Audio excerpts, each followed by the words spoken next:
when I was going from one gynecologist to the other, to the next, from one miscarriage to the next, from one IVF to the next, when the doctors don't treat you as an individual, they're like, okay, ये भी एक case है, चलो इसको ऐसे करते हैं, ऐसे करते हैं. And sometimes the doctors don't make an eye contact with you.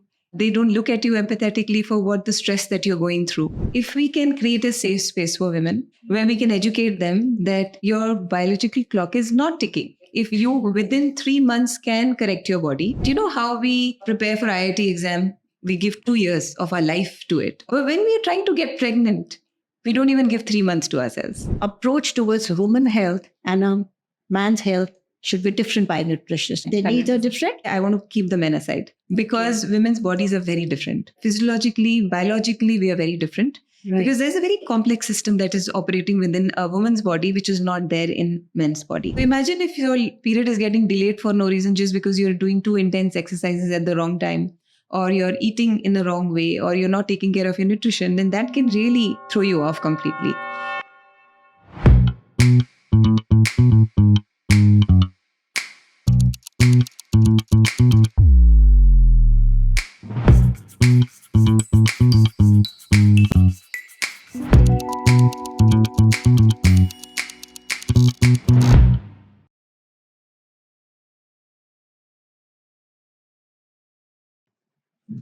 Hello and namaste. Once again, this is Sonia Pava, your friend and guide from 9 and Beyond, Aapka Apna Holistic Pregnancy app. As promised to you, we keep coming back again and again to share the knowledge and wisdom by the experts and gurus of the field. Today, to share the knowledge once again with you, we have an integrative nutritionist who's traveled all the way from Delhi and taken out time, her precious time, so that she can share her wisdom and knowledge with you all. All you people who are planning pregnancy, who are pregnant, this is an endeavor. आप सोचते होंगे कि हम बार बार nutritionist को भी ले आते हैं, रिपीट करते हैं, बट मान के चलिए ये सब्जेक्ट इतना बड़ा, इतना वाइड है that every time the new person who comes in, जो अपनी share of knowledge को लेके आता है, trust me, you always learn something new. So today we are very humbled to have amongst us Ms. Pooja Ajwani Jaiswal. Yes. Pooja ji, आपका बहुत बहुत स्वागत है आज के इस पॉडकास्ट में. We are very grateful कि आप अपना टाइम निकाल के हमारे पास आए हैं. Thank you. To say the least, though her body of work is huge, Pooja ji was actually a banker in UK, studied from Oxford University, till she hit a roadblock in her health issue of hormonal issues and infertility. And then started her journey and discovery where she realized that the human body has amazing intelligence and capacity to heal itself. Embarking on that, she was lucky enough to get cured, achieve what she wanted, but then she switched her life because now she wanted to share this discovery, this knowledge with everybody so that the whole world can benefit. A very noble thought, absolutely, Pooja ji, for you to do that. So she switched lines. Actually, when she dived deep into the process of wellness, she realized that basically the approach to women health and men health is different, right? Yes. So keeping that in mind and realizing the vastness of the subject, she actually empowered herself with 3-year course on nutrition from College of Naturopathy, right? Yes. In UK? In UK. In yes. Naturopathy medicine in UK. And not only that, then she became a certified yoga instructor. Now combining these sciences together, she started her venture absolutely aptly named Women Wellness First. And that is where she started helping people with hormonal issues like PCOS, insulin resistance, your infertility issues, your thyroid problem, so on and so forth. And she has very successfully helped thousands and thousands of women achieve that. So thank you so much once again for coming here. No, thank you And so much, honestly, Sonia. Pooja, the fact that you have switched your line from being a banker to a wellness coach, I think let's hear from you your journey of how it happened and how did you change. Yeah, no, thank you so much, first of all, for such kind words and such a beautiful introduction. I think Really. it's underspoken because when people really turn their life for noble causes, no words are enough. Yeah, thank you so much. Thank you. So I think sometimes, in the hindsight, you think that when you're going through the experience of infertility, you always go through this question of why me? Why am I going through this? Why is it happening to me? But then hindsight mein ab samajh mein aata hai that maybe the God was trying to give me a direction of where I wanted to So go you and were what born for a bigger purpose in life. I think so. Absolutely. So now, obviously, I feel very grateful for that journey because whatever I learned in that journey was critical for how I shaped women wellness first after that.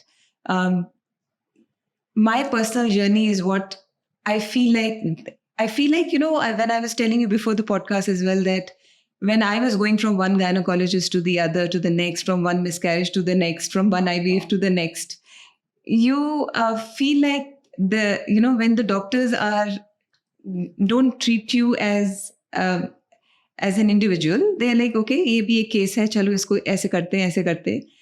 And sometimes the doctors don't make an eye contact with you. They don't look at you empathetically for what the stress that you're going through. That kind of told me that this is not the way, to treat fertility specifically, Right. because fertility is very, I would say, very soft subject. Like it's something which needs to be handled with sensitivity. very so it needs to be handled with a lot of care, Yes. which was missing in the medical setup, I think. Right. So I thought that once I became pregnant, after that, I remember one of those days, those aha moments that you get in your life, and I was doing my yoga, and I think during the yoga on the mat, that is when I decided that this is what I'm going to do for the rest of my life. If I can do this for myself by doing yoga, by acupuncture, taking the right supplements, taking care of my sleep.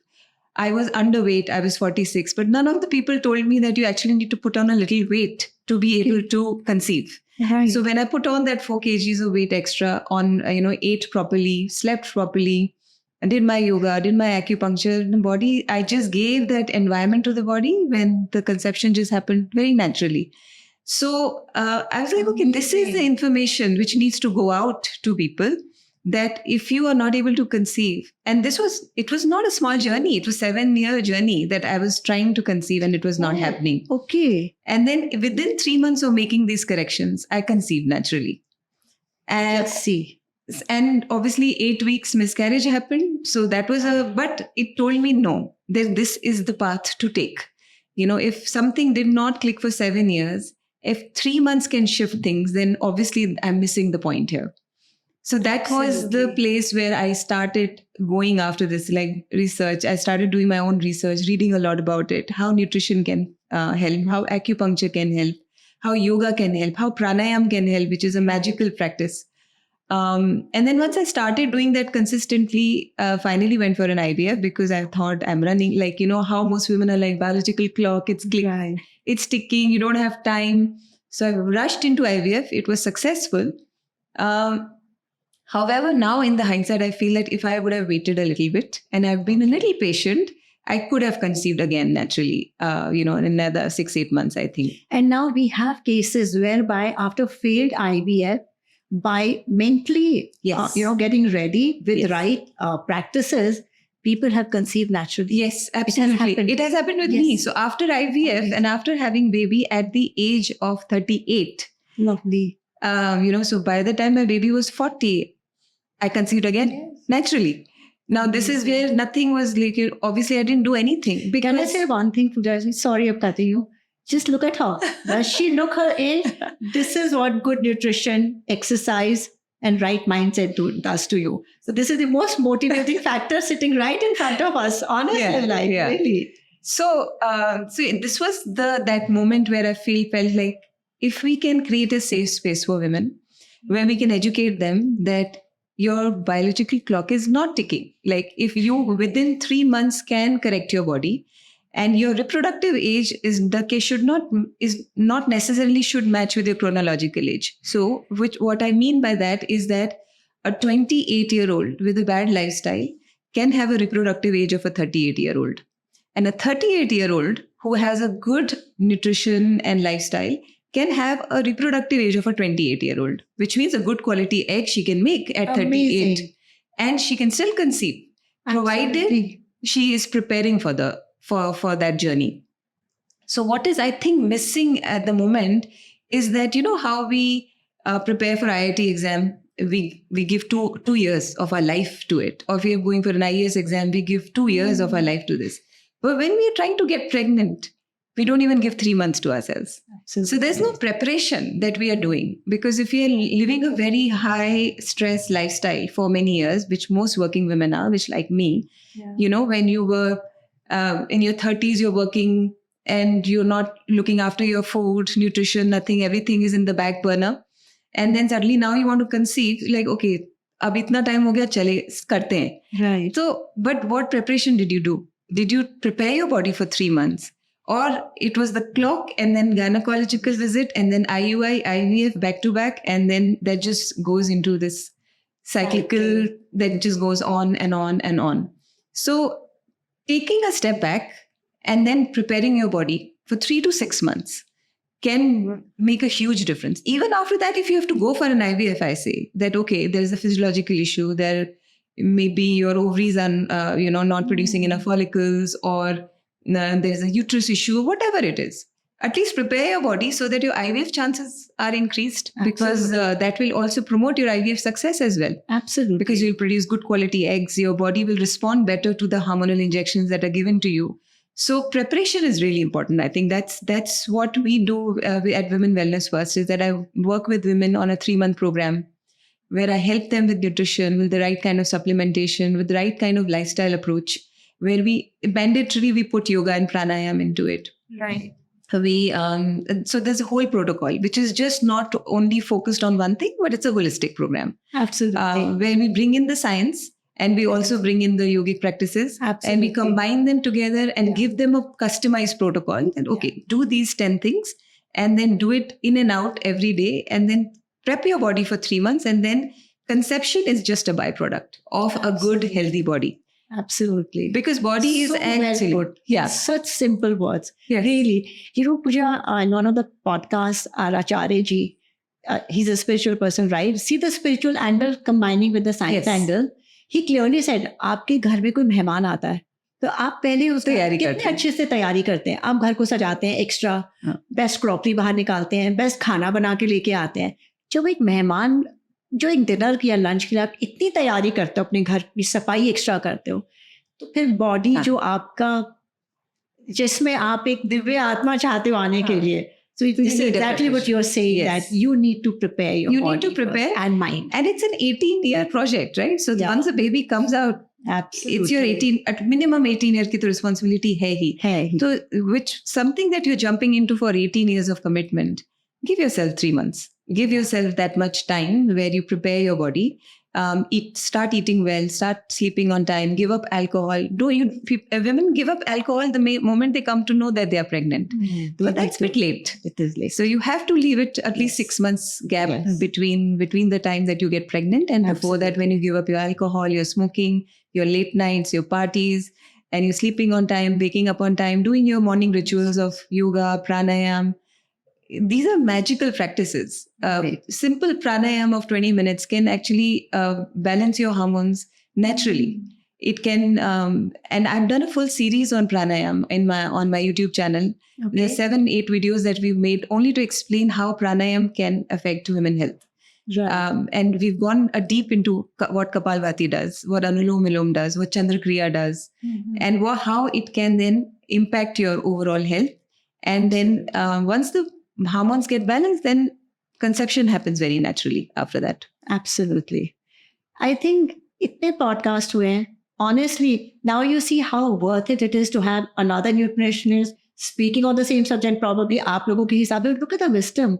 How simply she's put it for you to understand kitna zaruri hai body ko detox karna, usko prepare karna to get pregnant. And pregnancy can be such an easy thing if everything else is aligned Yes. well. Yes. Which is, Because I feel like there's a lot of panic in women. Like, for example, a lot of women come to me with PCOS issues, right. with thyroid issues. But the major concern, I want to get pregnant.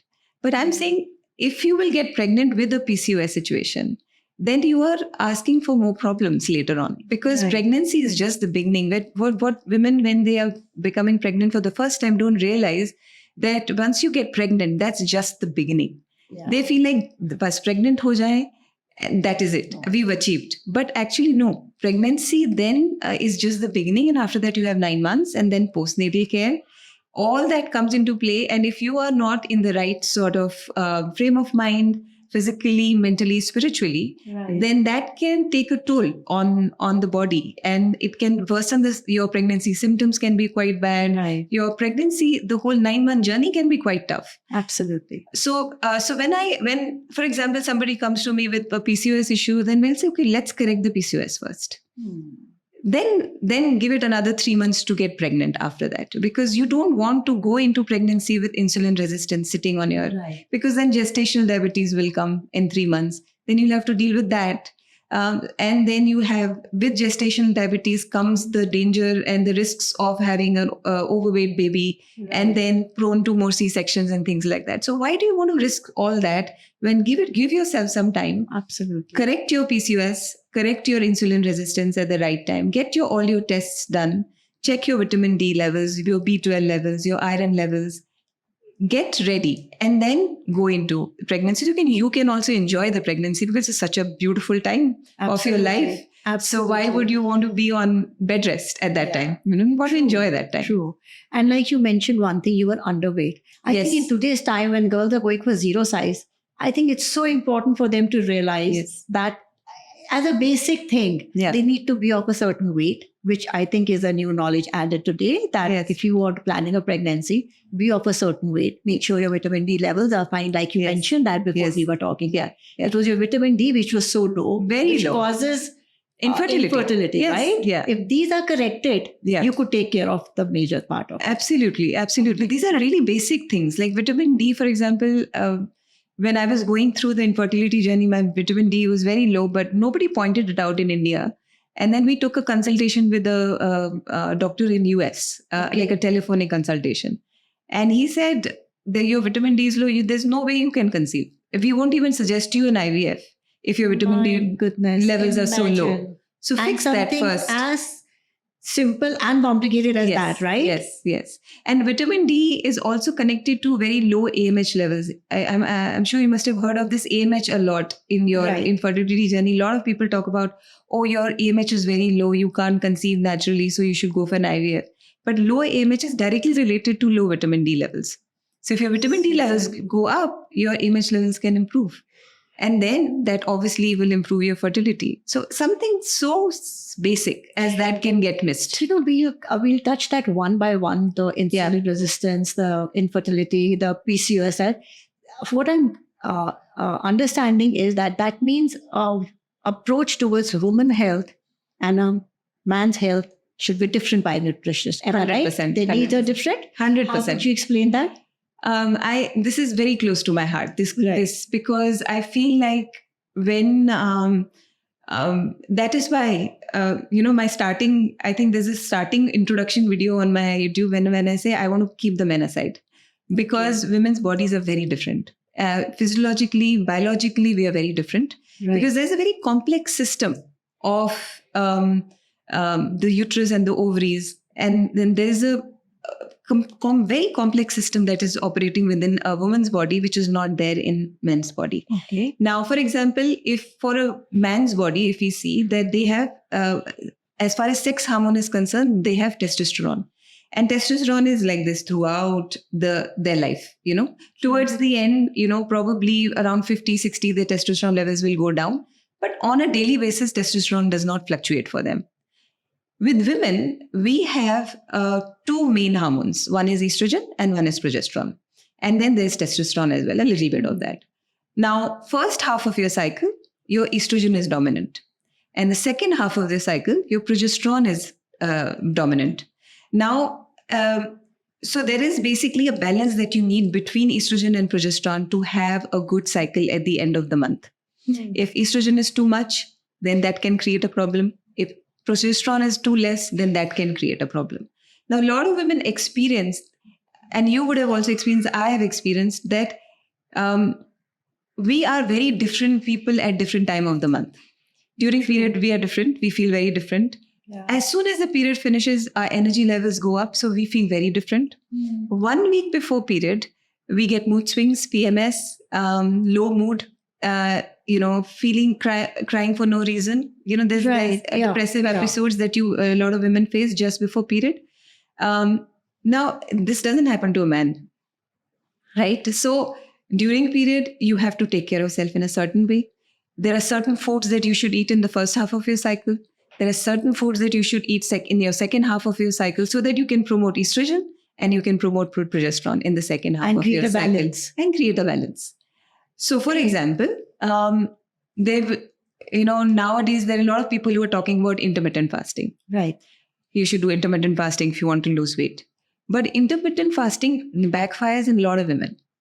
Because what happens is that if you think about last week of period, 1 week before period, your progesterone levels are going up. And at that time, you naturally need more carbohydrates. You need the chapati, you need the rice. Okay. And you're more hungrier because the body is making this lining, which is obviously shedding after a few days it's going to shed. So it needs a lot more water, lot more hydration, lot more carbohydrates. Okay. Your insulin levels naturally peak up 1 week before period. All this is happening because it's obviously preparing for a period. Now, at that time, if some expert is telling you to do intermittent fasting, that's going to backfire because you're now keeping yourself hungry. And progesterone, what is progesterone? Progesterone is progestation. It's a hormone which promotes gestation. So it is a nurturing hormone which wants to nurture you, take care of you. And hopefully, if there's an embryo, it will try to implant that embryo in the second half of your cycle. Okay. So now, if you say that I want to fast during this time, what is going to happen? It's not going to work with the rhythm of the body. It's going to say, I want to nurture, and I'm in a nurturing phase, and you're taking the food away from me. So fasting can then, in this last 1 week before period or during period, can really backfire. But just when the period finishes, estrogen levels go up, testosterone levels go up, your energy levels go up, you feel much more, your mood is uplifted, your cognition is better, your clarity becomes better because there's estrogen and testosterone. And then at that time, you can fast because you have the energy levels. So you can fast in that period. But 1 week before period, is fasting good for you? I will say no. So you have to see how your body's rhythm as per the menstrual cycle is changing. And if you can tweak or almost like biohack your body and say, I want to fast, but as soon as the period finishes for the next 2 weeks, I'm going to intensify my exercise. I'm going to fast and I'm going to go all out. But 1 week before period, I'll start slowing down. I will reduce the intensity of my exercise. I will eat more carbs. I will sleep on time. I'll probably need an extra hour of sleep. I'll take that. The more rest you're going to take, the more progesterone gets made.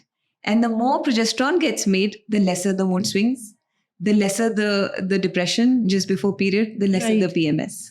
So if you create that environment where the progesterone can come up and start to flourish, then all those period issues that women face 1 week before period can completely change. It can completely change the cycle for you. I mean, that is the power of nutrition. Power of nutrition, yeah. So clearly, the diet should be planned as per the menstrual cycle.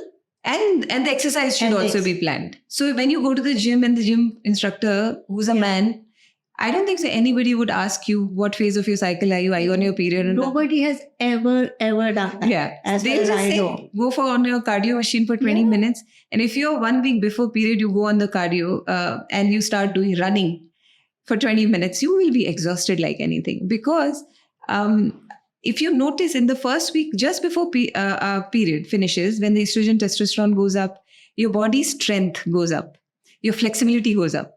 So you can lift more weights. So strength training works better if you do that at that time. If you do cardio, you'll be able to do better cardio. You'll be able to lose weight better. But 1 week before period, try to slow down. Go into more yoga, pranayam, more yoga nidra, things like that, which can help you. Now you're like winding down a little bit and preparing yourself for the period. And then during the period also, it's very important that you should not exercise, you should not fast, and you should not do anything too intense. So take rest as much as possible. And the more rest you're going to take during those 3 days, the better your cycle will be throughout the month as well. So these are really critical information for people who are suffering from, for example, PCOS. They have irregularity of period, the period doesn't show up. If you just start making these little changes, the period will start coming back on time. What I'm realizing, see, especially people who are planning pregnancy, this gets very, very important. Yes. But don't you feel this is equally important for people? I mean, Everyone. teenagers, everyone. I mean, like this understanding of the cycle, the nutrition during cycle, what exercises should be done. I think if we all have this understanding of the subject, like what you're explaining, it's amazing. Like it's great. It's great. That's why I'm saying men health and women health cannot be clubbed together. Cannot be clubbed together. So most of the scientific studies, for example, any studies they do on intermittent fasting, for example, or keto diet, for example, or if they do any studies on strength training, if it's good for you or not, it's all done on men. It's not done on women. So you don't even have the data to support whether these are good for you or not, because women have not been tested on this. So, but I get so many DMs on my Instagram where people say I did intermittent fasting and my periods just went off completely. So when your period goes missing, you can't play with that because it's so dear to you in that sense that because it pretty much governs everything, how you're feeling, because ek do din bhi agar late ho jata hai, you start feeling more bloated, you feel more heavier, your mood is all over the place, and you just want that, because there is stress. There is stress. And then physiologically also that lining is made already. It's heavy lining that is sitting in your uterus, but it's not shedding. So you feel a little heavier in this area. So you feel a lot of bloating, a lot of water retention in that body. And it's like, I just wanted to go, like let it shed. As soon as the shedding starts, you feel like, much lighter, much better. So imagine if your period is getting delayed for no reason, just because you're doing too intense exercises at the wrong time, or you're eating in the wrong way, or you're not taking care of your nutrition, then that can really throw you off completely. So I'm also understanding, like what you said, nutrition should be designed as per the menstrual cycle. Then exercise also. So you mentioned, like there are so many exercises. Somebody is doing cardio, somebody is doing yoga, somebody is doing Pilates, somebody is doing Zumba. That means the exercise regime should also be planned as per the menstrual cycle. Yes. It will give you better results. So if somebody wants to lose weight and they're saying, I want to do intense exercises because I want to lose weight, then do it as soon as the period finishes. You'll get better results. You'll lose more weight that way. Instead of trying to do extra intense exercises 1 week before period, because that's going to be counterproductive and you'll not lose the weight. You will not. So you will feel too tired and too fatigued out. So 2.5 weeks of intense exercise, and then taper it down as you move towards your period, and slow it down a little bit. Do more yoga, more stretching, more pranayam. And then once the period comes, you'll get 3 days over. After that, you can off again. You can switch back to your intense exercises. I can feel it in my body a day before, 2 days, 3 days before period. My body doesn't stretch. If I'm doing yoga, I can't do the poses. Absolutely. I can't do those poses which I was able to do 2 weeks before. It's generally the body is telling you, slow down. So if you slow down, you are working with the rhythm, because there are 3 basic rhythm to hamari hai, circadian rhythm, which is like rising according to the sun and setting according to the sun can set you into balance. The second is the seasonal cycle, that you eat according to the season. That is a seasonal cycle. On top of that, for women, it's the menstrual cycle. So if you get into the rhythm of your menstrual cycle also, and seasonal and circadian, then you will have one of the best healths. Optimal health. And then conception can happen naturally. It'll just happen without effort. Yeah. PCOS, thyroid, all those issues will be taken care of as well. They won't trouble you. Yeah. And then take care of your nutrition, get your tests done every year. Make sure that your B12 levels are good, your vitamin D levels are good, your iron levels are not too low. And basic testing, and your insulin is good, your blood sugar levels are controlled, and you're at an optimum weight, then everything else just falls in place on its own. Absolutely right. So these days we see there are a lot of hormonal issues which are coming up, much more. Yes. Is it, would you say, because the awareness is more, or is it actually because of the lifestyle of today? What is it like? So one good thing is that there's a lot of awareness, so Right. which is great. Like when I started this Women Wellness First, my first reservation was that will people come out and talk about this more openly, because fertility, women health, all this our taboo subjects. Yeah, absolutely. But I'm so surprised now people are talking about it so openly on Instagram, on social media channels as well. They don't fear anything, and they don't have that stigma attached to it. So that is great. So a lot of people are talking a lot about it. And a lot of people are following these health coaches and getting information from there, which is great. Like, information is always helpful. But obviously, lifestyle has taken a toll. Our lifestyles are not like how they used to be a few years back, how our nannies and daddies used to eat, or how our moms used to take care of them. We are not taking care. We have multiple roles nowadays. We are going out, working, and socially also we are out there doing, much more. So the expectations from a woman are much, much higher. We are putting out ourselves much more as compared to how it was earlier. And the lifestyle is unfortunately not right, because, and what is happening is basically what I feel is that, most of the girls around 18 years of age, they are moving out of their houses. So for example, if somebody is living in Bhopal or Indore, and they've done their 12th, and then usually their aim is to go to a college somewhere in Bangalore, or they'll move out, or they'll go abroad, and at this time they are not eating well. Either they're junking it out, they don't know how to cook, they're relying on, maybe they're living in a PG or they're living in a hostel, food is really bad quality, or they ordering from outside. So their nutrient deficiency starts there. So that is the place where you start becoming nutrient deficient. So you become deficient in vitamin Bs, A's, C's, and all those things. And then after that, you just get married, and then you're working and everything. And then suddenly after 5 years, you're like, okay, I want to get pregnant. But that nutrient deficiency that was created back then is still there in your body. So I think taking that time out and fixing your diet, and and losing weight is a big thing. I want to lose weight, calories, counting the calories, avoiding the good fats, avoiding the good foods, because they would just want to lose the weight. That can put them into a lot of nutrient deficiencies, and that can then take a toll on their health. And then that is why we're having so many hormonal issues. So obviously nutrient deficiency is first. Second is the second main issue is what we discussed, that you are doing too many intense exercises at the wrong time, or you're following these fad diets which are not applicable to you. You're picking few different things and then trying that. And other than that, I think it's also because the sleep is major one over here. I'll just cover that a little bit more in detail. Because when the body is making an egg, which is a vital egg, which is important for fertilization and for pregnancy, if you actually study the follicle from which the egg comes out on the day 14 when you ovulate, that follicle is it's full of melatonin. Right. And melatonin is a sleep hormone, which gets released when you go to sleep. True. And a lot of girls these days are sleeping at 2 o'clock in the morning. That's the norm, right? This is the norm, that they are sleeping very late. And I'm sure you're aware of this, that between 10 to 2 is when the repair takes place. Right. That's the deepest sleep that you get between 10 and 2. The repair takes place that time. Highest melatonin production takes place that time. You need to be sleeping for at least 1.5 2 hours where body is not moving at all. That's when the repair is happening. And that happens between 10 to 2. And if you miss that window, then your melatonin levels will be low. And that will directly impact your ovulation. And then that will then throw you off in terms of your hormonal issues.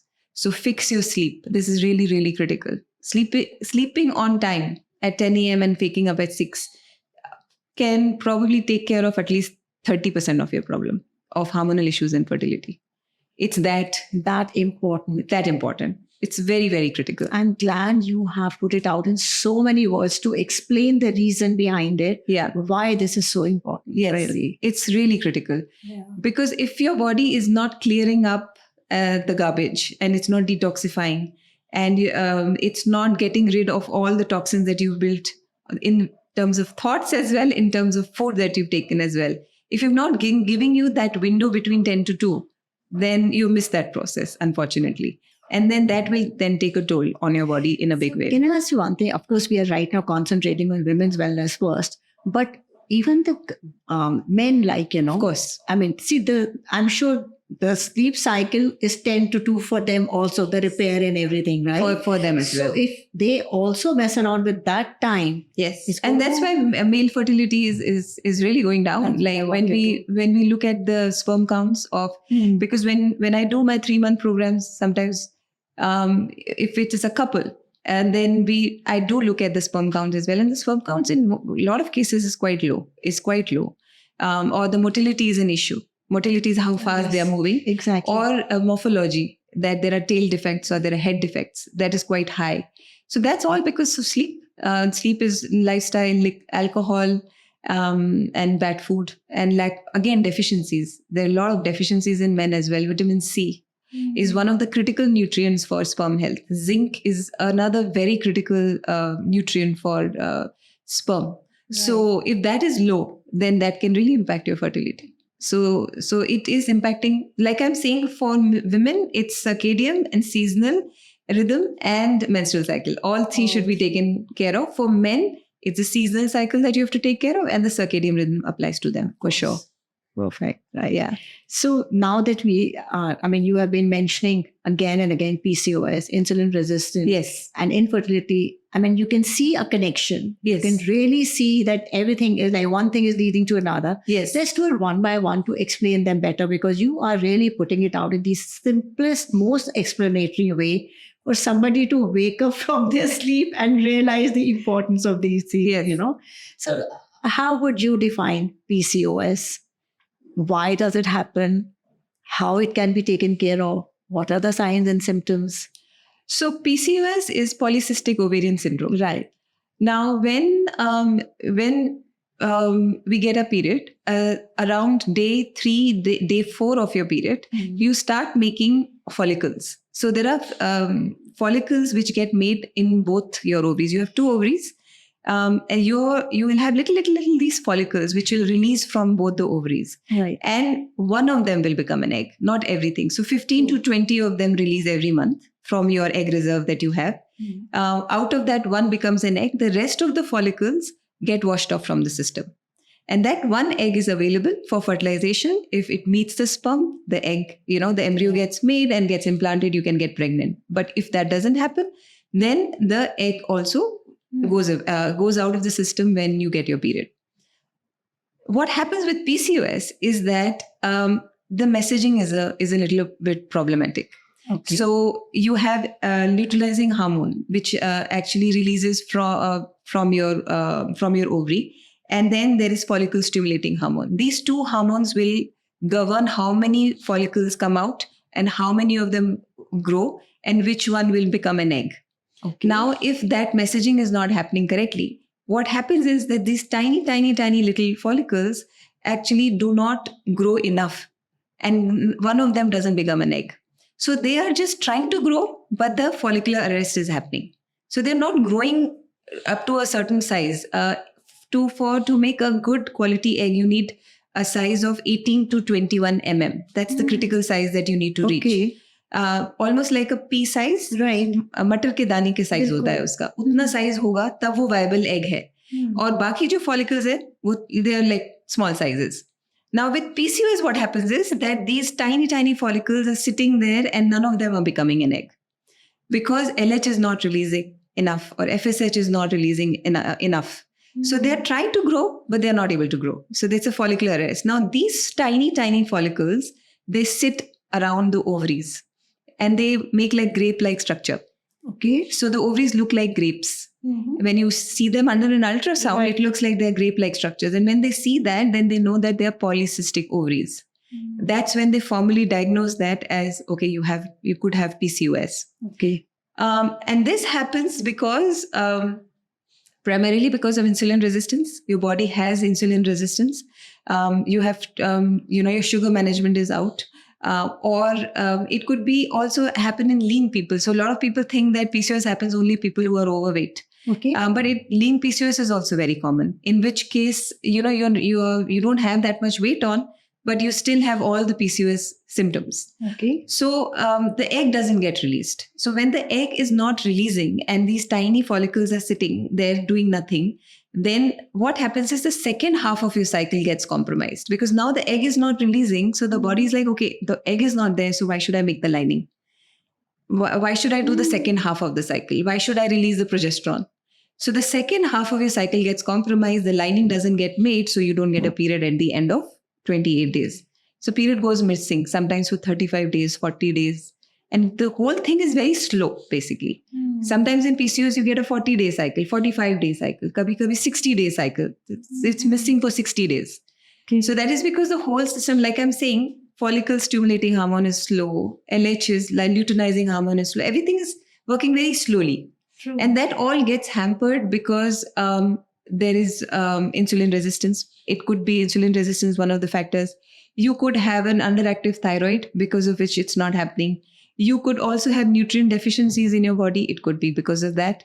It can also be related to your gut, that you have a very inflammatory gut, or you have a lot of inflammation, bloating, gas, constipation, all those. So gut issues can reflect in PCOS as well. So there are multiple factors which can feed into PCOS. Okay. One of the primary ones is insulin resistance, but there are other factors as well. So missing period is a big sign of PCOS, and that's when you go to a doctor, they will check you on an ultrasound. They'll say, okay, what is it? They'll see that grape-like structure. They'll say, oh, it could be that you are suffering from PCOS. Right. They'll do some blood tests. For example, AMH test. Mm-hmm. If you test that, if the levels are more than 4, then that is an indication that you could have PCOS in your body. Okay. And then there are symptoms. So you can look out for the symptoms, which are missing periods, or it can be cystic acne. Okay. So you got to get a lot of acne on your face. Right. You also, in this PCOS also, sometimes the testosterone is a little raised. So you get like a male balding pattern. So you start, hair thinning starts in this area, which is called alopecia. Right. So that's also a sign of PCOS. Because testosterone is high, your voice becomes a little male-like, thoda heavy ho jati hai, coarse or thodi heavy आवाज हो जाती है. That's also a sign of PCOS. Okay. Other than that, a lot of mood swings before period, a lot of PMS before periods getting delayed, irregular cycles. Sometimes they're coming on time, sometimes they're not coming on time. Weight gain, a lot of weight gain. And these are all symptoms of PCOS. Yeah. That's like, that's like a lot of awareness of the reasons. Yes. And how it can be taken care of. Yes. Yeah. So again, you have to then go back to the basics. Exactly. That it's the diet, it's the nutrition, it's the supplementation, it's the sleeping on time, it's the waking up on time. You're exercising, but not too intense. Because what happens is, most of the time what happens is when you have PCOS and you have put on all this weight and you have this acne and you have hair thinning and you go to a gynecologist and say, oh, just lose the weight. So the only message that a woman gets is I have to lose weight. By hook or crook, I have to lose the weight. So what they do is they go into crash dieting.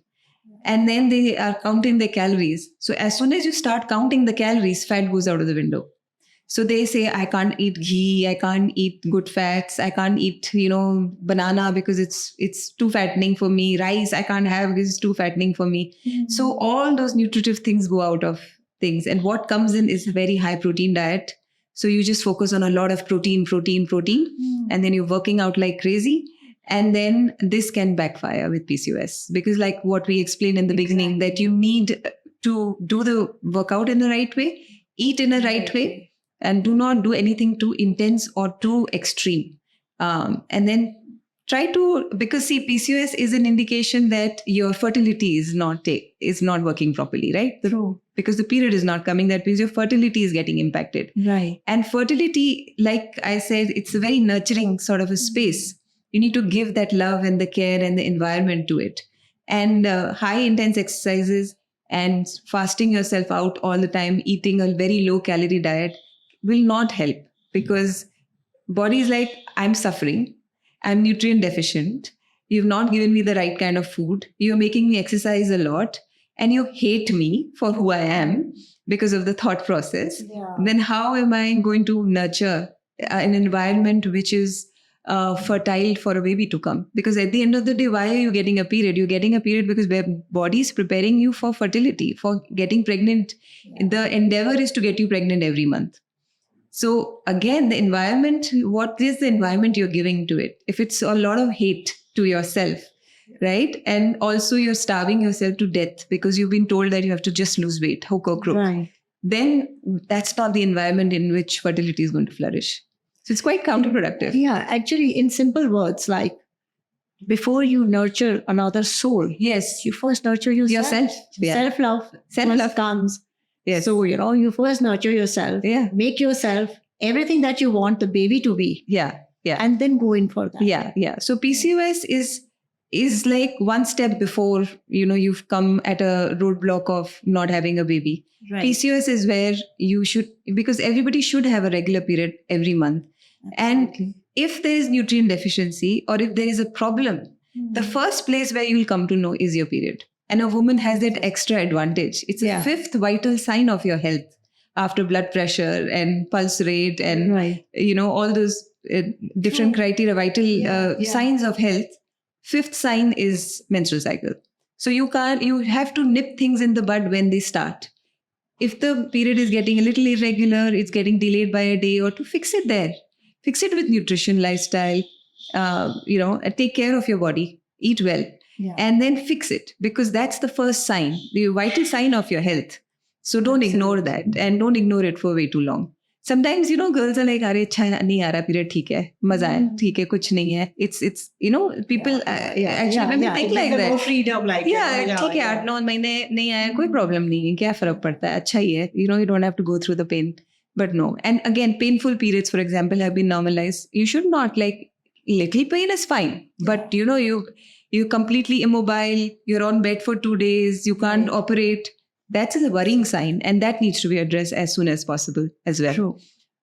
So don't normalize these things. Don't normalize mood swings are okay, cravings are okay. No, if you're craving for something, sugar craving, for example, is a sign of that your body is craving for fruits. For Fruits. okay. Yeah, the minerals and the vitamins that are there in the fruit. So if it's craving for sweetness, that means it's craving for fruit. Okay. So grab a fruit, eat a lot of fruits, because that has got the vitamin and the mineral. And when we put women on these 3-month programs, the first thing they come and tell me is that their cravings are gone, because we put them on 3 fruits a day. Like, eat the fruits, 3 fruits. And most of the nutritionists is just one fruit a day. One fruit a and day. Don't mix up the fruits. Yeah, don't mix up the fruits. Yes, yeah. But fruits are great because they are sources of vitamin and minerals for you. Right. So sugar cravings will happen if you have deficient in vitamins and minerals, and that's why it's asking for that fruit. Mm-hmm. And the second thing is hydration, that you are thirsty. Okay. And that's why you're having sugar cravings. So grab a glass of water, have an apple, and after that also, if sugar cravings, go and reach out for a piece of cake or something, it's fine. Okay. But give the nutrition first and the water first to your body. And then you'll see that the sugar cravings will subside. So don't take all, these are That's good a great signs. example, to put it out there. They have a glass of water, have a fruit, and then see what happens. And then have maybe the cake which you're having be a little bite and not a huge You won't be able portion. to eat. I can guarantee you that after an apple, you won't be able to eat that big piece of cake. You'll probably have a couple of bites and you'll be done. Happy. Absolutely. Yeah. So coming to sugar craving, talking about sugar, not about craving, is something we understand, insulin resistance, Yes. which ultimately leads to diabetes. Yes. Right? Yes. So can we explain that also, like you explained PCOS so beautifully? So insulin resistance is when, so I'll tell you how it works. So whatever food we eat, For example, we eat a chapati. Every food has to be broken down. The last point to which it has to be broken down is glucose. Right. It has to convert into glucose. So once it converts into glucose, now it's in your bloodstream. This glucose, when it is in your blood, is of no use. It needs to go inside the cell, because that's where the glucose will go in, and that's where it will create energy for you. Right. The food we are eating is primarily to get energy out of it, right? Right. So the glucose has to go inside the cell. That's where the energy, it will convert into energy. Okay. But what happens is that this is a cell you've eaten, and it gets converted into glucose. It's still in the bloodstream. Mm-hmm. This is the cell, and then this cell has insulin receptors. Okay. So the insulin will open the door and let the glucose in. And then glucose will go in and convert it into energy. But for example, you become insulin resistant. So what happens then is that this insulin gateway does not open. So the food that you've eaten and the glucose that has been converted sits in your blood. It does not go into the cell. And that's when your sugar levels go up in your bloodstream, but you feel fatigued out and you have no energy, because where the sugar needs to go, it has not gone there. It is just sitting in your blood and is raising the blood sugar levels up. And you feel even more tired and fatigued out when you have insulin resistance, which is a classic sign of PCOS. And it's a classic sign of diabetes as well, that you feel very, very tired. Okay. So insulin has become resistant and it's not doing its job properly. And that's why the glucose conversion into energy is not taking place. So that's typically insulin resistance, which happens. And insulin resistance happens at least 4 to 5 years before you become diabetic. Okay. It goes in the background. So what happens is that your body releases, let's say, 2 points of insulin and glucose goes in. Okay. Right? Mm-hmm. So now 2 points of insulin gets released and the job is getting done. Now we're finding it a little difficult. So the insulin goes up to 3 points, 4 points, 5 points, 6 points. It's trying to release more and more insulin to do the same job. Okay. So it will keep putting the sugar or the glucose back into the cell. It will keep. So when you take your tests of HbA1c or sugar levels, the sugar levels are absolutely fine. Okay. But insulin is going up in the background. For 4 to 5 years, the insulin will keep trying hard and hard to keep this balance of sugar and from bloodstream going into the cell. But then at some point it will give up. And when it gives up, that's when the blood sugar levels go up, and that's when you become diabetic. So insulin resistance is the place where you can catch it early. Insulin resistance is the place where it starts showing up in the form of PCOS as well. Okay. So a lot of PCOS clients will have normal sugar levels. There's no sugar issue. But if you take their insulin fasting figures, they're very high. Okay. And because body is trying to do what needs to do, but it's doing it by raising the insulin levels. But if when the insulin is going up, it has a second role, which is very critical. The second role of insulin, first is to open the door of the cell and bring the cell glucose in. The second job is to store fat. Okay. So the more insulin is sitting in your body, releasing in one, the more fat deposition will happen in your body. So you will put on weight. So insulin resistance will make you put on more weight, and it will make you more insulin resistant. And then 4 to 5 years of struggling with this, at this point, PCOS will start show up in women. And then when you'll struggle, and then you'll become pre-diabetic and then diabetic in the future. So when you were explaining this insulin resistance thing, right? Nutritionally, how do you take care of it? Nutritionally, I think like why we were saying that nip it in the bud. So, jahan pe problem start hue, wahi isko theek kar do. So the good thing about this is very reversible. So it's not that, so for example, if you're pre-diabetic, you can go aage to become diabetic, or you can go piche. Right? So both ways are possible. With lifestyle, either you can go backwards or you can go forward. So if you don't take action, you'll go forward and then you'll go on medication and all that complication will come. But you can take a step back as well with, getting your nutrition right. So if you, so for example, like I said, that insulin resistant happens 4 to 5 years before you become pre-diabetic. At that time, get your insulin tested, fasting insulin test. A lot of people are getting sugar levels checked, HbA1c levels checked, but they don't check their insulin fasting figures. So get your insulin fasting figures checked. If they are high, then obviously you can correct it there and then.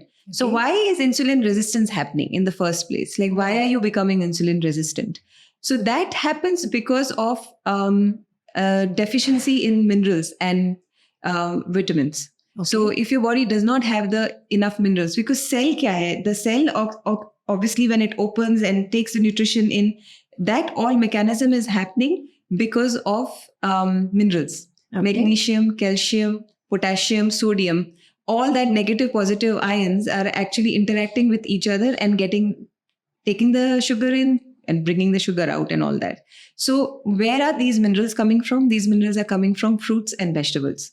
So if your diet is high in fruits and vegetables, then your insulin resistance can actually come down, because now the cells will start getting these minerals. Once they start getting these minerals, they will start to communicate better. And then the insulin levels will not be a problem. Right. So basically, if that means you eat more fruits, more Yes. vegetables. Vegetables, chalo, aap khane ke saath mein kha lete ho. But fruits, is there a time to eat fruits, or you can have it like how it should do? So fruits, first of all, the big one is seasonal. So eat Yeah. anything which is in season. So Right. so ask, either one way would be ask your mom, dad, because they know what comes in season. Right. Like I call up my mom and say, "Papita, kaun se season mein aata hai yahan to?" So she's like, "No, abhi aa raha hai, acha hai, you should eat Right. it now." So check with someone what Right. is in season if you don't know, and try to eat seasonal. That will give you the maximum nutrition. Okay. Because nature में वो खुद ही उगता जा रहा है इतना सारा. Nature is supporting that. Right. So when you eat that, it is loaded with vitamins and minerals of the right type at the right time of the season. Okay. So mangoes should be eaten in summers, because that's the fertile time of it where it's growing, and that's the time when you'll take maximum absorption from it. Okay. You will get the maximum benefit from it. So third thing how you can figure out what is in season is whatever is the cheapest vegetable in the market or cheapest fruit in the market is in season, because it's growing so much That's a very good point. that you can just buy that. If you don't know which one is season and which one is not. So try to go seasonal. And between 11 and 4 is a very safe period to eat fruits. Okay. So don't do early in the morning. You can do it in summers. You can do it, but a lot of people feel very cold. The first thing in the morning, if they eat a banana or an apple, they feel like sardi lag rahi hai. Okay. Acha nahi lag raha hai, throat infection ho raha hai. So between 11 and 4 or 5, it's a very safe period. You can take it anytime. You should have at least 2 to 3 fruits every day. Okay. 2 to 3 fruits are very good. So UK guidelines are 5 fruits a day. Okay. So, but who follows it? Who has eaten 5 fruits in a day? Nobody eats, right? So we've just gone off that completely. Even when sometimes I pick 2 to 3 bananas and I just eat them. Yeah. And my husband looks at it and like, how can you eat 3 bananas? There's no fattening. I'm like, it's just a fruit. Like 90% is water. Right. But I think that concept is just completely gone out of a thing that you can eat a lot of fruits. Yeah, you can eat a lot of fruits, and actually it's 90% water. Right. And just minerals and vitamins loaded, and then because you'll never feel sick after eating 3 bananas. Yeah, absolutely. I've never heard that itna sara fruit kha liya to you ended up throwing up. Yeah, no, never. But that can happen with cakes, pastries, but never with fruits. Never with fruits. Absolutely right.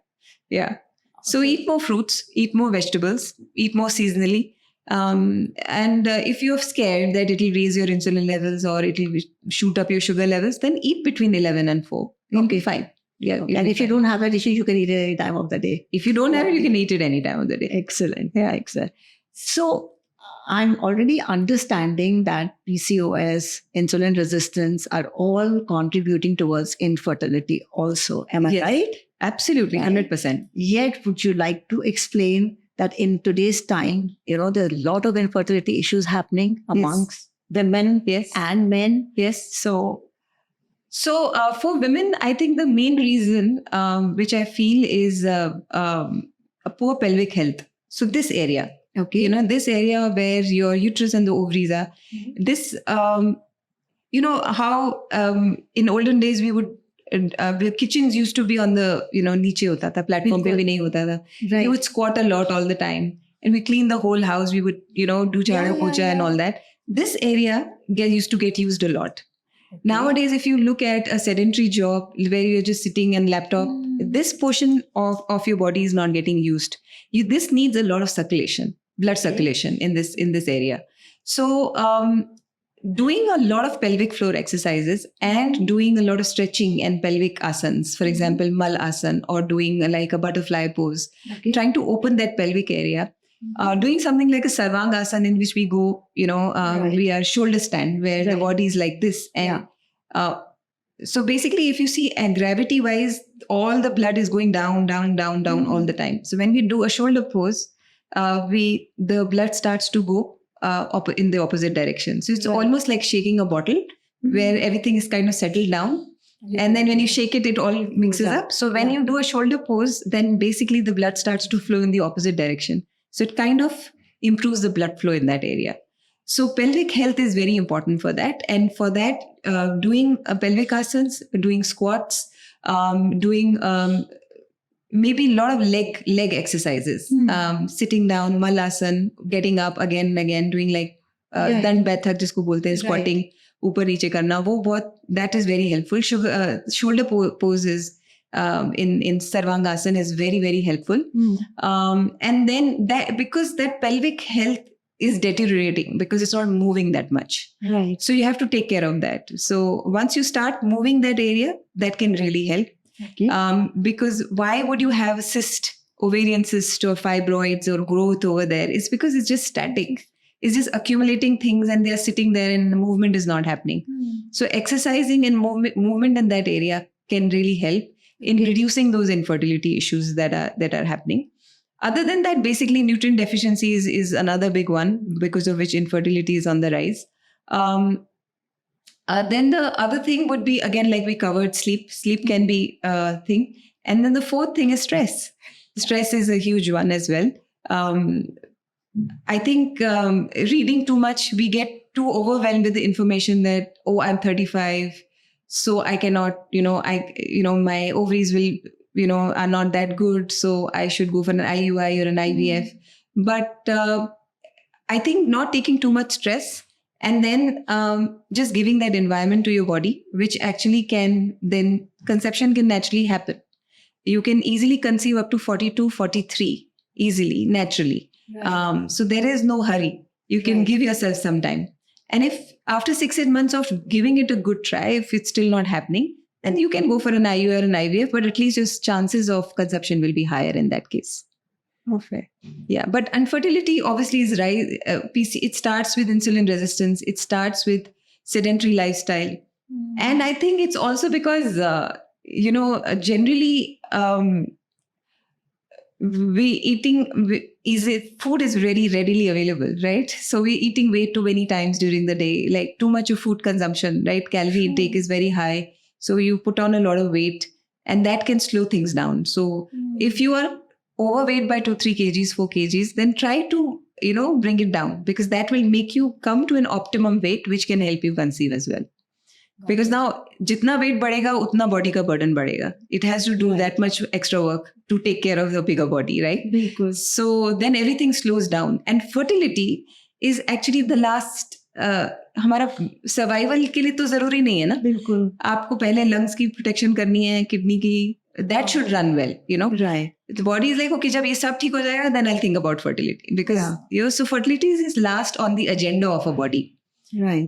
So unless everything else is correct, it's not going to focus on fertility that much. That's why it gets impacted also first.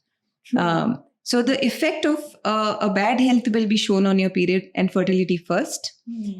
And when you make changes, the effects of the good diet will be seen last on your fertility. Because then first it will take care of everything else, and okay, now everything else is taken care of. Now whatever is left, we will feed the fertility. Reproductive hormones, estrogen, progesterone, and all that. Absolutely.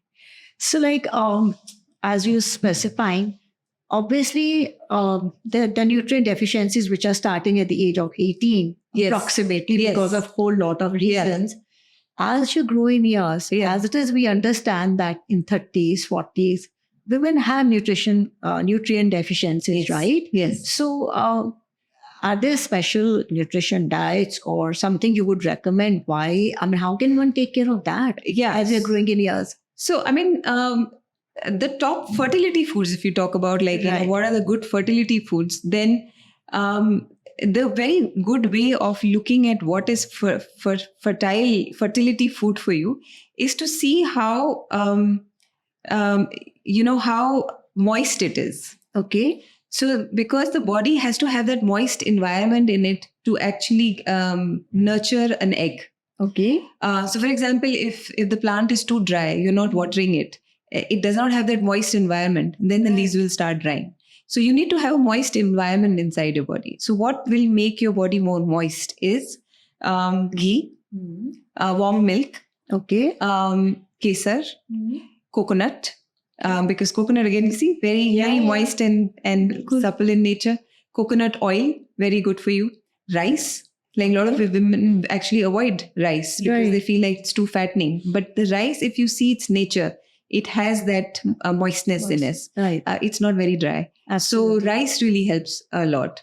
Other than that, nuts and seeds can really help. So sunflower seeds, flax seeds, sesame seeds, really good for you. So those are the seeds that you can increase in your diet. You can make like those laddus that we make postnatal, which has all these seeds. Yeah. The same similar sort of laddus can be eaten when you're trying to conceive, because that's giving you exactly the right type of nutrition that body is looking for. Right. It has a vitamin E in it, which is vitamin E is tocopherol, which actually means fertility. Okay. So vitamin E is very, very important for fertility. And vitamin E is present in most of the nuts and seeds.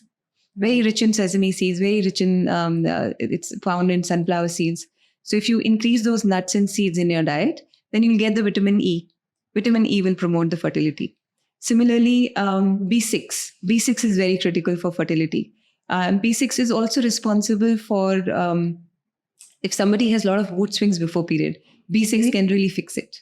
So a good B6 supplement, if somebody is having a lot of mood swings, can fix it. And B6 is available in supplement form. You can take it. Okay. But otherwise, B6 is available in sweet potatoes.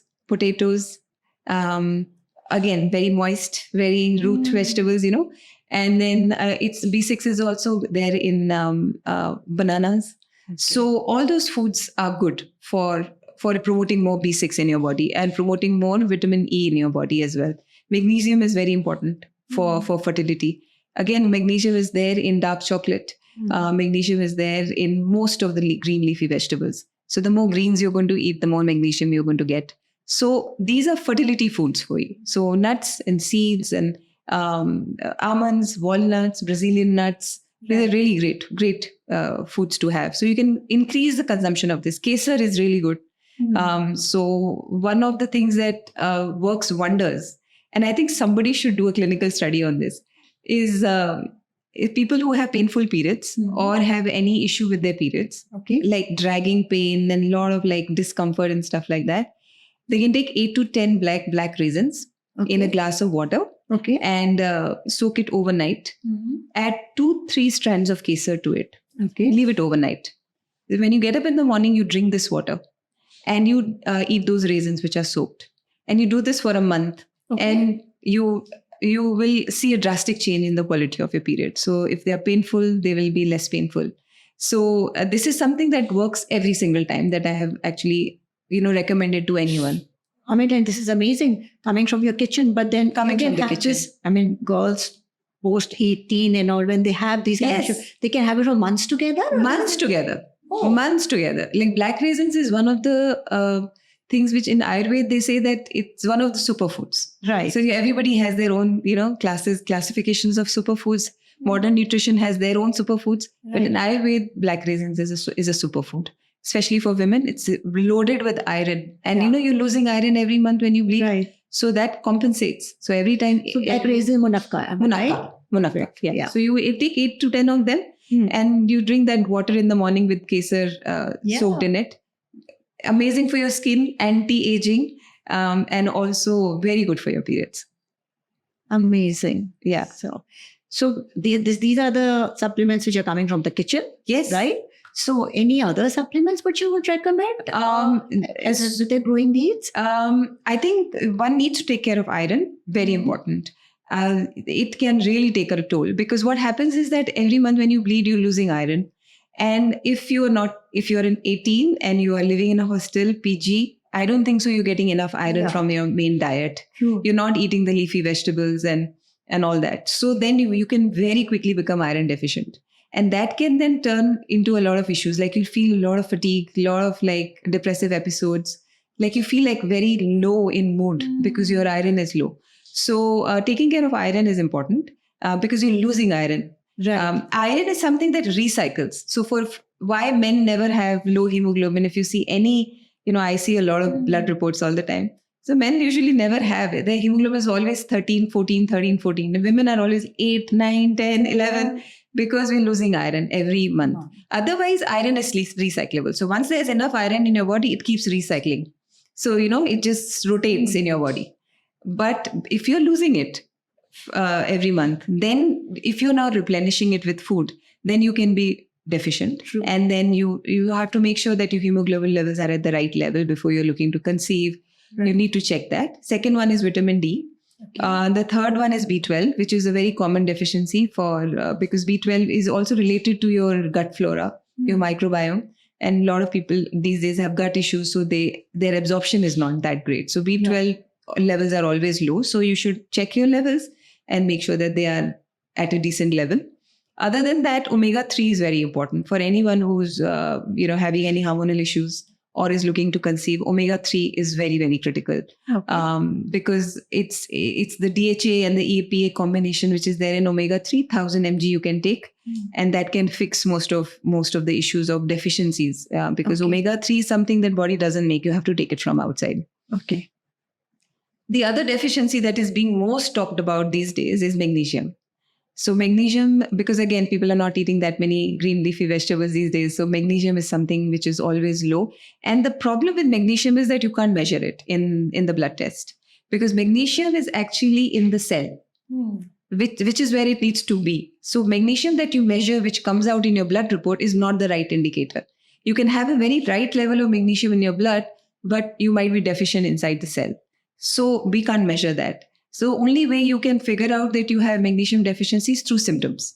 Okay. For example, if there's fatigue, you're getting a lot of pins and needles, you're getting a lot of cramps, or you have sleep issues, you have mood issues, you have a lot of cravings for chocolate. That's a very classic a sign of magnesium deficiency. In that case, you should take a magnesium supplement also. So any good magnesium supplement can be taken as well.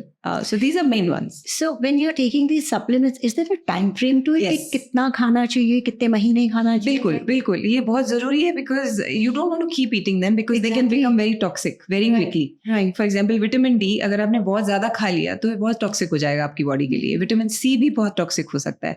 So my ballpark figure is take it for 3 months. Every year. Take it for 3 months and then after that drop it. Don't keep taking it for month after month after month. And you can kind of rotate it. Magnesium खा लो 3 महीना, vitamin D खा लो 3 महीना. Best है वो. Rotate करते रहिए. हाँ, आप थोड़ा हर बार अपना 1 साल का रूटीन बना लो आप कि 3 महीने विटामिन डी लेना है, फिर 3 दिन मैंने मैग्नीशियम लेना है, फिर एक बी कॉम्प्लेक्स ले लेना है, फिर उसके बाद थोड़ा आयरन अगर है टेस्ट में आ रहा है तो आयरन ले लो उस हिसाब से. विटामिन सी का एक डोज ले लो बीच में. So you take 2 or 3 combinations together and keep changing it every 3 months. Then, because I'm not a very big fan of, taking a lot of supplements, right? Lot of supplements. Yeah. Unnecessarily नहीं से जरूरी नहीं है. Right. So targeted supplement ले लीजिए जो आपको लगता है कि आपकी बॉडी में जिसकी कमी हो सकती है. अगर आपको symptoms हैं तो वो आपको पूरा हो जाएगा. और बॉडी इतनी इंटेलिजेंट होती है कि उसको जितना चाहिए होता है ना, कि there's a deficiency, जितना होता है वो ले लेती है 3 महीने में. So then you don't have to keep taking it. You don't have to do it. Right. And then idea should be that you should get it from food. But over a period of time, over a period of 3, 4, 5 years, you can have a deficiency of something. And then once you fulfill that by taking a 3-month course, then you're good to go after that.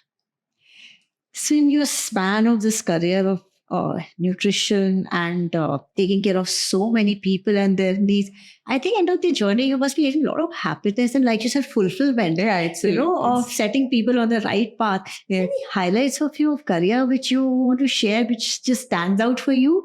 Like a fertility maybe story or something like that. Whichever, if somebody's life changed because of your little help there, Yeah, so most of the stories are obviously related to fertility because they are very It's some other type of joy that you get out of it, right? Like it's so fulfilling. So there was this friend of mine who recommended her cousin to me, and she was living in the UK, and she was basically trying for a baby for 7-8 years, and nothing had worked. Nothing. Pretty much like everything had like gone, like tried and tested, IUIs, IVF, and all that. And then finally they decided that, and the other pain point of hers was that her husband did not have parents, and he was a single child. Okay. So she always had this desire that I want to give a baby to my husband. And because she was not getting pregnant, she always had this thing that I could not fulfill my husband's wish that he wanted to have his own kids. So I think that used to be the pain point for her. Like it used to be like something that really used to bother her. And then she came to me and we did a program. And then we did a 3 to 6 month program where she saw a big change in her body, energy levels went up, the fatigue and everything. But then she was a banker, again, investment banker, very high stress job, always on the go. So couldn't really put an effort into it. And then COVID happened.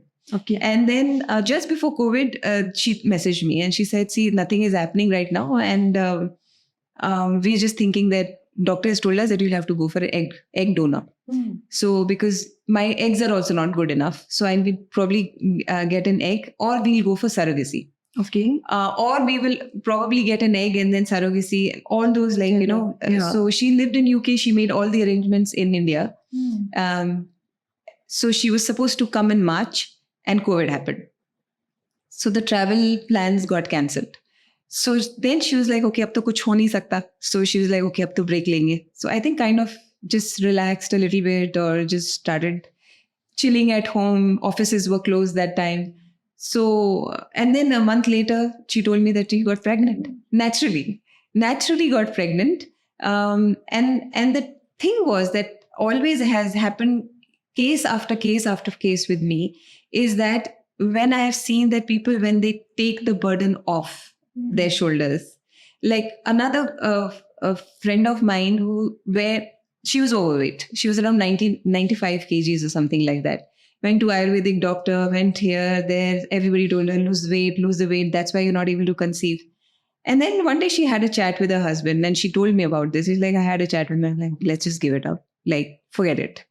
नहीं है, किस्मत में नहीं होगा, छोड़ देते हैं. At least whatever life we are living, we'll be able to live it fully, because उस चक्कर में तो हम अपनी life भी नहीं जी पा रहे हैं. And they said, okay, just leave it. Next month she got pregnant. And this woman also naturally conceived just when that weight was off her. This has happened many times in my case, where we worked on a program, the nutrition levels are up, they're following a routine and everything. But it's that burden, when they let go of that burden and they surrender. In a way, surrender exactly. to the universe, that when it has to happen, it will happen. And when you have that faith that, okay, I've done everything from my end and I'll just let go, that's when magic happens.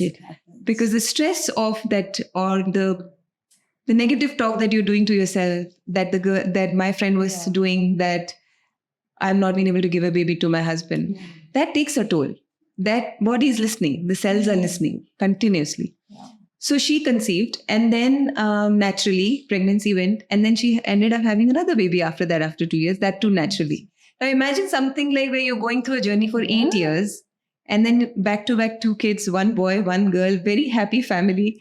And I'm like, okay, this is where the magic happens. And sometimes I feel like you can do everything from your end, but at the end of the day, you just have to surrender. I think you just have to surrender it to the universe, and magic happens. Another case happened with another client of mine. Endometriosis. She had a very severe case of endometriosis. So we almost went through the whole diet plan, everything, got rid of endometriosis. She was keeping well, everything, but still conception was not happening. And that what happened was that she obviously was always used to this, that sometimes period used to come, sometimes period used to not come, irregular periods. So she would just ignore it. And she had got a dog, made peace with it that I'm not going to have a baby. And then one day went for a checkup, found out that she was 7 months pregnant. She had no idea. Yeah. And I told her that I thought, I'm thinking, हो सकता है भगवान ने तुमसे भी छुपाई ये चीज, क्योंकि तुम्हारी भी नजर ना लगे. Because कभी कभी क्या होता है, हम अपनी एंजाइटी से अपने रास्ते में आ जाते हैं. So I think the God wanted कि you should also not come to know, so that you can. And she's like, I had the best of my time for 7 months because I did not know that I was pregnant. And last 2 months obviously were difficult, but 7 months were taken care of, because I think the body was thinking, if we tell her, she's going to mess it up with her anxiety. So let's not tell her. Let's just do this very quietly in the background. And for 7 months, when the baby was safe and, natural checkups, and she came to know, and then it's miracle baby. Like that's what we call miracle baby. But I think, whatever work we do, we try to do the best. But I think at the end of the day, what I have learned, and I've got humbled with it, is that we can do whatever we can. But I think letting go of that at some point and surrendering is the biggest magic wand that you have in your hand. Basically, doing our karmas without getting attached to the results. Yes. Not to think about the results. Yes. आप अपना काम कर लो. Just put in your best foot forward and accept whatever is coming. Yeah. So sometimes it's not like 3 months में result आ जाता है मेरे पास. आता है, कई बार आता है. कई बार तो प्लान शुरू करते ही 1-1.5 महीने में ही रिजल्ट आ जाता है. बट कभी कभी नहीं आता है. कभी कभी 6 साल बाद कॉल आता है मेरे पास कि this is happened. So it's okay as far as we made a little अपनी तरह से जो भी एफर्ट हमने करा है, अगर हम उनको सही तरीके से एजुकेट करके वहां तक पहुंचा देते हैं, उसके बाद we just surrender. Absolutely. Yeah. Amazing. What would be your final advice to people, though you have today shared so much wisdom that I think every sentence uttered is like an advice, honest to God. Thank you. Yet, how would you like to sum it up, and what is the message you want to give it out there? The main message that I want to give is treat your body as a temple, and don't take things lightly. Body can create magic for you. Like, if you give the right environment, it will do its job. So don't get in its way. Don't do the wrong things, and also don't get into the way. Just let it be, and then it will flourish on its own. I think we take too much responsibility of it. कि ये भी करना है, ये भी करना है, ये भी करना है, ये भी करना है. कभी-कभी letting go से भी बहुत फायदा हो जाता है. So, but the biggest advice is don't go unprepared into fertility. That would be my biggest, I think, takeaway. If people want to take, is don't go unprepared. Give yourself, because sperm and egg both take 100 days to mature. So आज जो आपकी body में egg release होगा या sperm release होगा, वो 3 महीने पहले बनना स्टार्ट हुआ था. तो 3 महीने पहले आप क्या खा रहे थे, आप क्या स्ट्रेस लेवल्स होंगे, वो आज आपकी स्पर्म और एग क्वालिटी में नजर आएंगे. सो 3 महीने का प्रिपरेशन, 100 डेज का जो प्रिपरेशन है, वो बहुत जरूरी है. You have to give yourself 3 months. Like I said, IAS के लिए जब आप 2 साल दे सकते हो, तो एब्सोल्युटली इस 18-year प्रोजेक्ट के लिए अपने आप को प्रिपेयर करिए. एंड उसके लिए जो इन्फॉर्मेशन आपको मिल सकती है गर्भ संस्कार के थ्रू या मेरे चैनल के through, take all that information, educate yourself, do the right things for 3 to 4 months, and then next step should be gynecologist. The first point of action should not be just go to the gynecologist and then वो पर्चा लिख के दे दें आपको. ऐसा मत करो. थोड़ा responsibility आप भी लीजिए थोड़ी. Yeah. Don't go for a quick fix. Yeah. True. Yeah, make an effort. Because this is important. Absolutely. Thank you, Pooja ji, for this. What do I say? Sea of wisdom. Oh my God. Today's podcast is like, things which are said, but the way you explain them today, put them out so simply. Thank you. Honestly, the most complex things look so simple, the way you put them. So my takeaway is, life is simple. Keep it simple. Keep it simple. Right? Yes. And actually, छोटे-छोटे tweaks, छोटे-छोटे twist, अपनी सोच में, अपने खान-पान में, अपने attitude में ले आइए हम. To sum it up, आहार, विचार और व्यवहार में. बिल्कुल. बस छोटा सा ट्वीट करिए, and the results are magical. Yes, absolutely. And like you said, do your best, put your best foot forward. but don't get attached to that result. Yes. Just yes. leave it and magic will happen. Yes, absolutely. Absolutely. Yes. हाँ. Universe rewards the hard work. Yes, right? तो absolutely. rewards मिलेंगे, हाँ. but हमको universe पे छोड़ना बहुत जरूरी है इस चीज को. अदरवाइज भी अगर कंसेप्शन भी नहीं होता तो एटलीस्ट आपकी बॉडी फिट हो जाएगी. You'll feel Absolutely. healthier. You'll feel Yeah. your skin will grow. Your hair will look nice. Absolutely. So that's all great, right? That's all. Absolutely. Yeah. It's great to another level. Like, Yes, exactly. So, and like, let me say this. Look at her. She's a brand ambassador of her own venture. Can't you see her glowing skin, her beautiful hair, her whole outlook, that smile, that glint in her eyes? You will get all of this. Eat right, think right, do right. Let's put it like that. Thank you so much. Thank you so much for this. Thank you for having me. Beautiful podcast. Thank you so much. Thank you so much Such for a having pleasure. me. I just had such a great conversation. Thank you so much. Thank you, audience, for being part of us. And I hope and pray कि आज आप यहाँ से बहुत कुछ लेके जा रहे हो अपने साथ जो आपकी लाइफ को ब्यूटीफुल बनाएगा, आपके आने वाली कल को ब्यूटीफुल बनाएगा, and will help you get beautiful babies inside out. So all the best, all our prayers, blessings galore. Take care till we meet again.